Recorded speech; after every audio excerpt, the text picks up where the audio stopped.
আর ইফতারি এটার বদলে খাইতে গিয়া ইফতারি পেঁয়াজু আলুর চপ বেগুনি বুট মুড়ি বুরিন্দা জিলাপি টমাটো ক্ষীরা ধন্যতা কাঁচামরিচ আরো যদি কিছু থাকে কদুর পিঠা আরো কদুর সেমাই নুডলস আরো কিছু আছে না, একটা রোজা রাখছি খামখেয়ালি কথা না।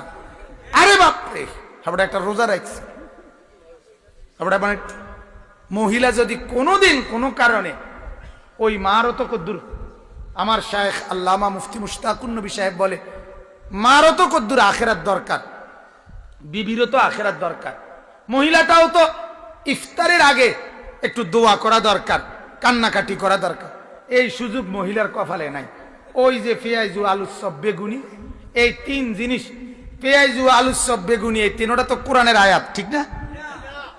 কথা কথা এটা নবীজির হাদিস তো, এটা আব্দুল কাদের জিলানিয়ে কইছে তো নাকি? এটা বাইজিদ বোস্তামি বলছে তো নাকি? এটা কিতা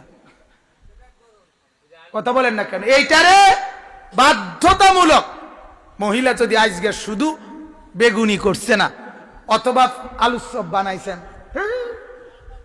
কিতা তুমি কিতা সারাদিন কিতা করছো?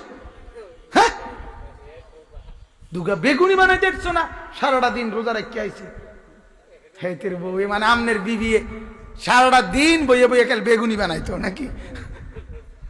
সারাদিনে বেগুনি বানাইলে তো বেগুনি তুপ দিয়ে লেতে, ঠিক কিনা বলেন না?